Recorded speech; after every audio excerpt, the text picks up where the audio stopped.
In the spring of 2021, a pair of police officers from the NYPD's 106th precinct in Ozone Park became ensnared in an internal sting operation that ultimately lost them their jobs. Officer Michael Sardoni initially became the target of an investigation in February of that same year. An undercover officer reportedly approached him under the pretense that she was a high-end escort. She asked if Sardoni would be willing to drive her and some other women to their various meetups that night, as their regular driver was supposedly sick. The officer agreed to provide the escorts with transportation for $1,000 in payment. Sardoni also indicated that one of his colleagues, Officer Thomas Diorio, would be willing to assist them as well. On 3 separate occasions in April and May, Diorio and Sardoni allegedly met the escorts in the parking lot of a local diner before driving them to and from hotels in Manhattan and Queens, receiving multiple thousands of dollars for their service. On an evening in mid-May, the 2 officers were told by one of the women that they might need to come up to the room to defend her in case things went awry.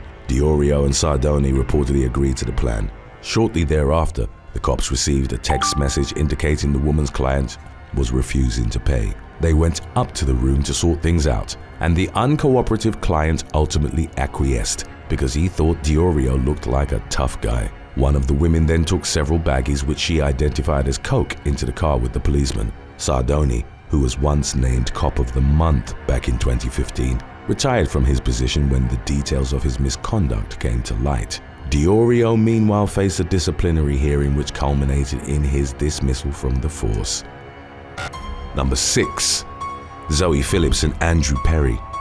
In September of 2020, a disciplinary hearing was held in connection with the alleged misconduct of 2 officers from the Gwent police force in Caerphilly, Wales. 32-year-old Zoe Phillips, a school liaison officer, and 35-year-old Andrew Perry, a traffic specialist, were accused of repeatedly engaging in intimate activities while on duty. The 2 police constables' physical relationship reportedly began in early 2018. On a number of occasions thereafter, Phillips, a mother of 1, and Perry, a married father of 3, met up for secret trysts on company time. They would drive separately to an agreed-upon location, often somewhere remote, where they would have relations with one another inside police vehicles. During the resulting hearing, a panel heard that Phillips and Perry had their ability to respond to emergency calls severely inhibited by their remote rendezvous. An anonymous tipster informed the constable's superiors of their affair, leading to an internal investigation into the matter.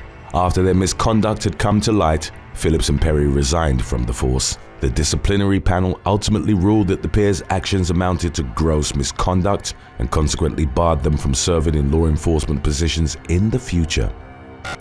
Number 5. Michael Cheff. The ringleader of a so-called robbery squad within the Paterson Police Department in New Jersey ended up receiving a multi-year prison sentence for the crimes he committed on the force.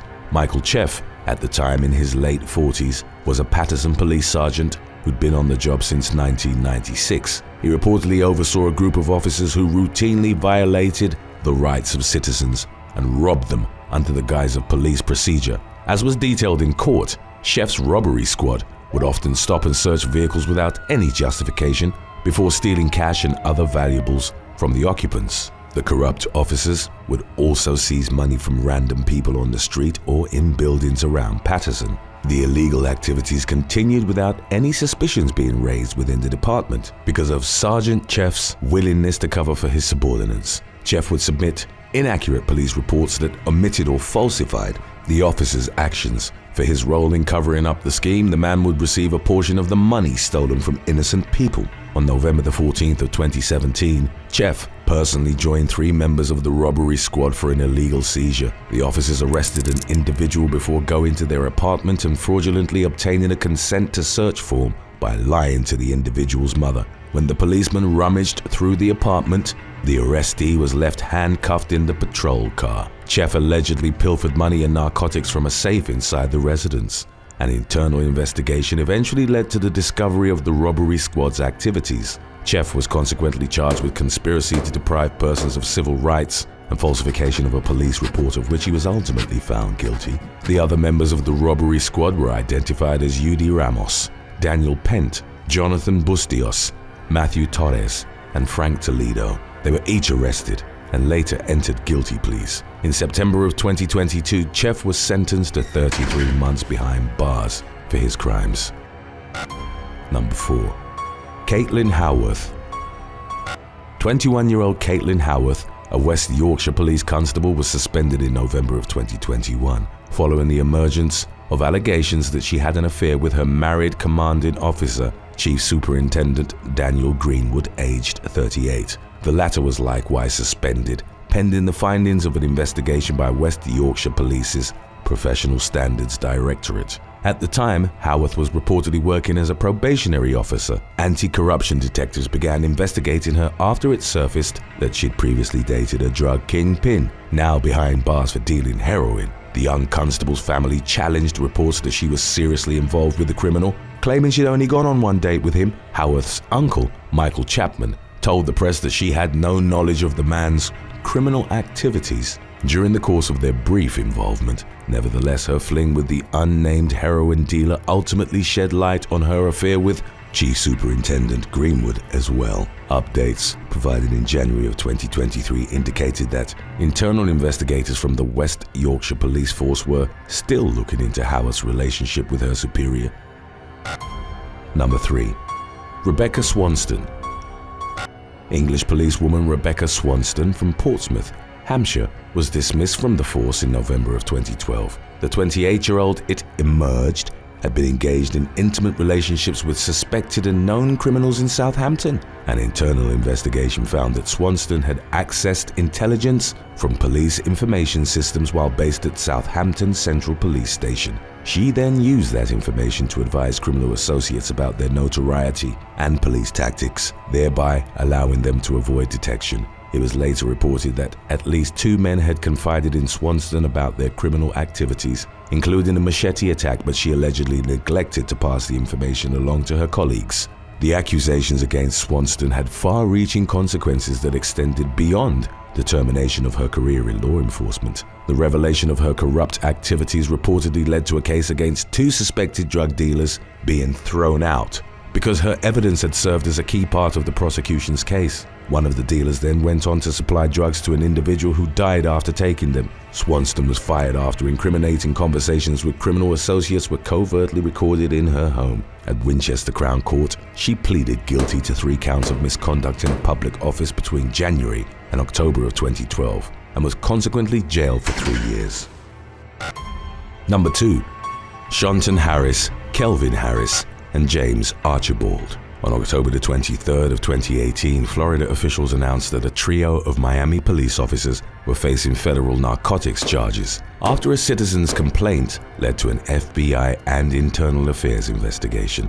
The corrupt cops were identified as Shanton Harris and Kelvin Harris, of no relation, as well as James Archibald. The officers allegedly took part in an elaborate scheme to shield money launderers and drug traffickers from law enforcement scrutiny in exchange for cash, providing them with protection and transportation. Additionally, Shanton Harris was accused of both using and distributing illicit substances. She was said to have rigged the drug testing system so that she would be able to provide a clear sample in the event that the department requested her to be tested. She also allegedly sold a City of Miami police uniform and badge to an undercover investigator for $1,500, believing the disguise would be used by a hitman to kill someone on behalf of a drug dealer.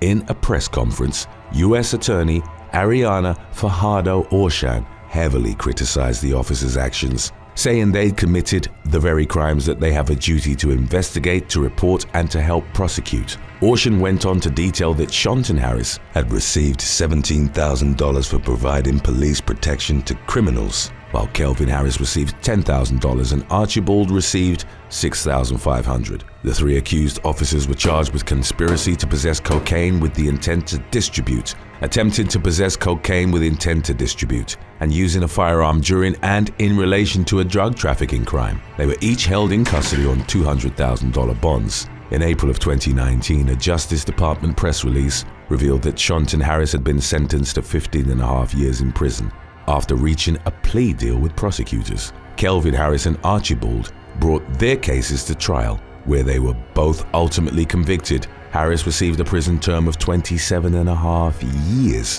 while Archibald was ordered to spend 10 years behind bars. We have our previous release with more corruption cases lined up for you right after number 1. Stay tuned if you'd like. Number 1. Gerald Goins. In January of 2019, Officer Gerald Goins from the Houston Police Department attempted to obtain a no-knock search warrant for a residence on Hardin Street in the Pecan Park area of the city's East End district. The department had received a tip from a local resident that Dennis Wayne Tuttle and Regina Ann Nicholas, who lived together at the home in question, were in possession of illegal drugs and machine guns. As it would later emerge, the tipster was actually just a disgruntled next-door neighbor who'd fabricated the allegations in retaliation for past disagreements with Tuttle and Nicholas. Nevertheless, Officer Goins pushed hard for the no-knock warrant, even going so far as to lie about having a confidential informant who could verify the accusations. After securing the warrant, Goins arranged the heavily armed and high-stakes Hardin Street raid for January the 28th. Upon entering the home, officers gunned down the couple's dog before fatally shooting both Tuttle and Nicholas as well. There were no drugs or weapons found at the residence. In the aftermath, Officer Goins and other members of the Houston Police Department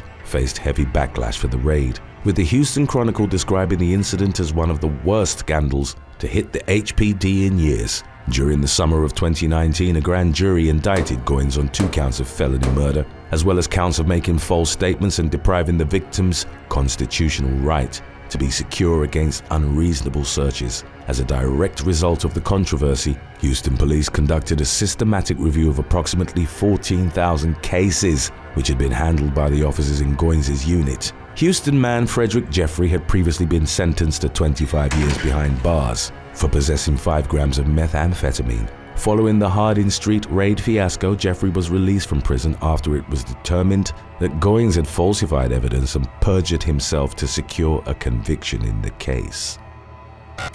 Number 7. Anastasia Codvitska.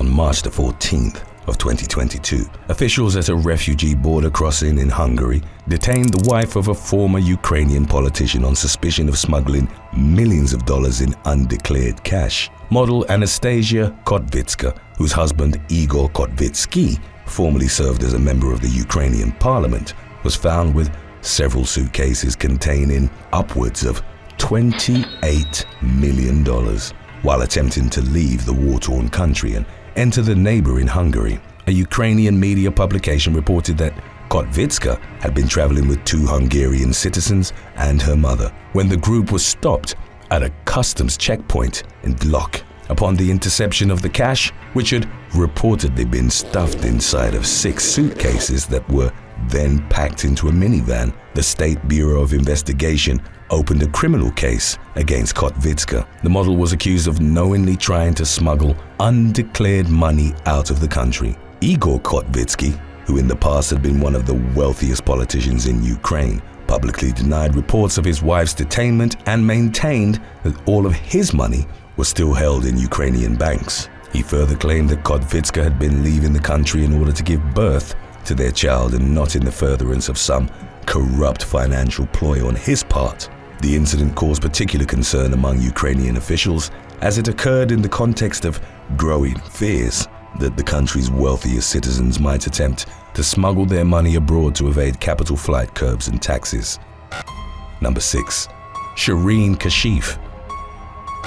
A police constable at London's Central East Command Unit was arrested on April the 28th of 2020 after it was discovered that he'd taken part in an organized crime ring that stole hundreds of thousands of dollars from drug dealers in the area. The officer, named as Kashif Mahmood, was dismissed from the Metropolitan Police and later jailed for a period of 8 years in connection to the large-scale corruption plot. On the day of Mahmood's initial arrest, investigators raided his Essex residence in search of evidence of his various crimes. Further investigation would reveal that Mahmood's wife, fellow police constable Shireen Kashif, had concealed a shoebox filled with thousands of dollars of illegally obtained cash from the authorities during their descent on the home. The exact sum that Kashif had hidden on her husband's behalf wasn't revealed in subsequent reports, and the police never retrieved the stolen cash. Investigators only learned about the box after intercepting encrypted text messages shared by crime group members. In January of 2022, Kashif was given a suspended 2-year jail sentence and was also ordered to perform 150 hours of unpaid community service. As a consequence for her actions, Kashif was, like her husband, dismissed from the Metropolitan Police. Number 5. Sylvia G Ash.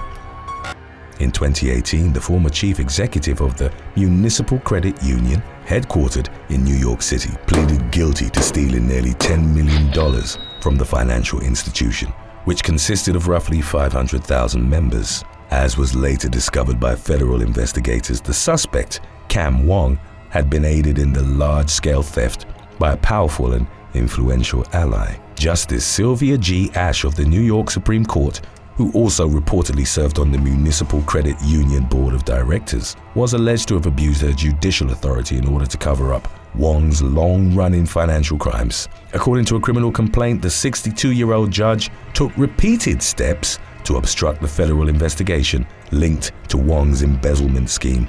As part of her attempts to derail the inquiry into her fellow credit union executive, Ash signed a false memo that justified millions of dollars in payments that Wong had siphoned from the institution. The complaint also accused the judge of deleting text messages and emails pertaining to the theft, as well as making false statements when questioned by investigators. The year after Wong had entered his guilty plea, Ash was formally charged with 1 count of conspiracy to commit obstruction of justice and 2 counts of obstruction of justice. In December of 2021, it was announced in a Justice Department press release that the sitting New York Supreme Court judge had been convicted of her various charges and was scheduled to be sentenced on April the 20th of 2022.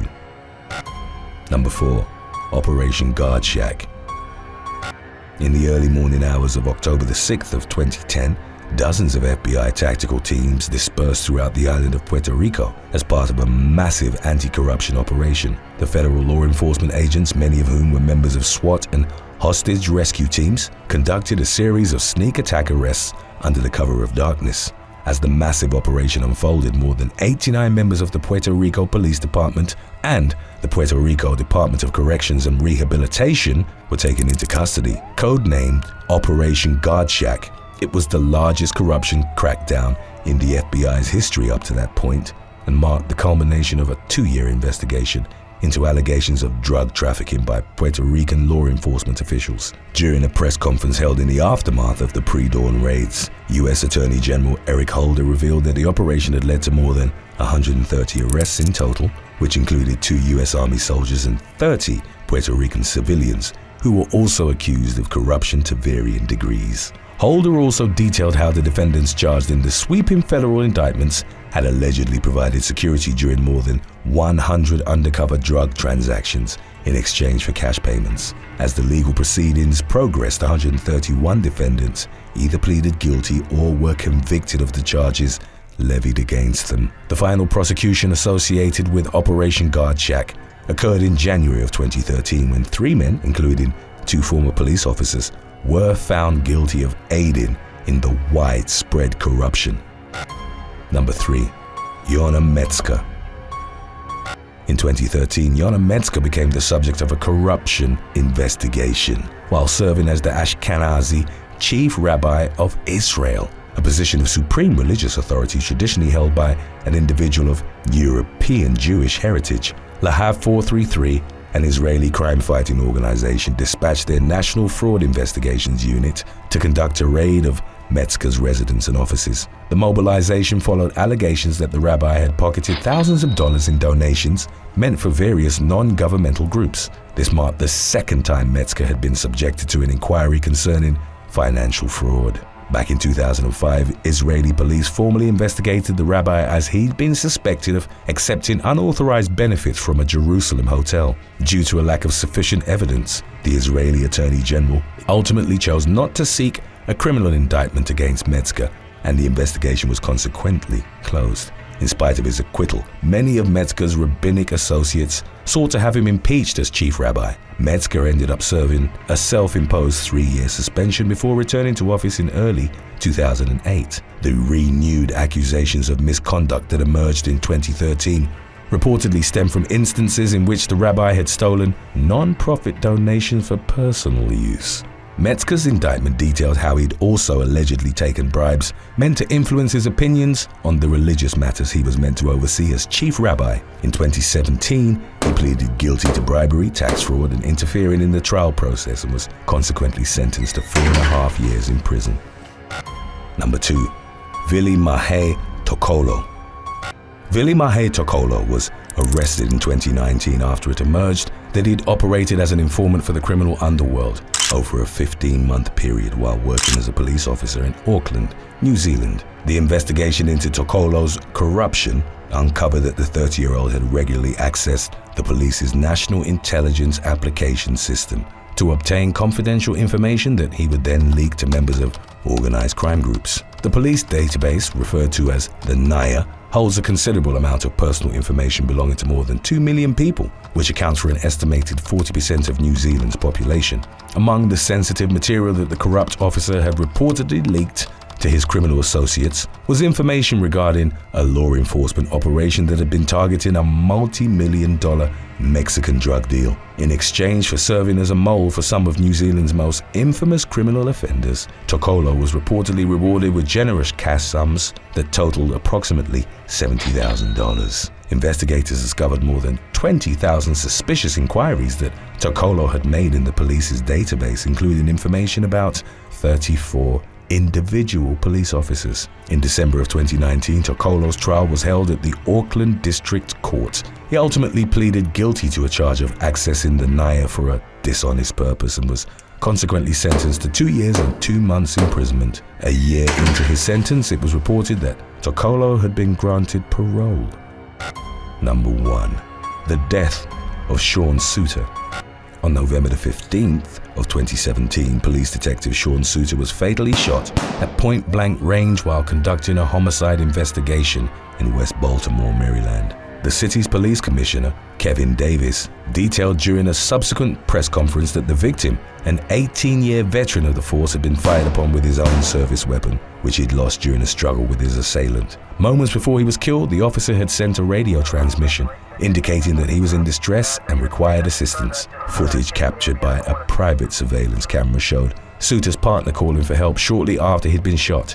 In the wake of the incident, the Baltimore Police Department divulged that Suter's death had occurred just 1 day before he was scheduled to testify as part of an internal police corruption probe. The revelation triggered widespread speculation that the officer's murder had been orchestrated by one of the defendants in an attempt to keep him off the witness stand. Commissioner Davis attempted to alleviate concerns regarding a potential conspiracy, stating investigators' belief that on the night of the murder, Suter had approached a suspicious individual who'd randomly attacked him. In the years since the shooting, which remained unsolved, as of the latest updates, many continue to theorize that Suter's death was part of a larger corruption scandal within the Baltimore Police Department, despite official statements to the contrary.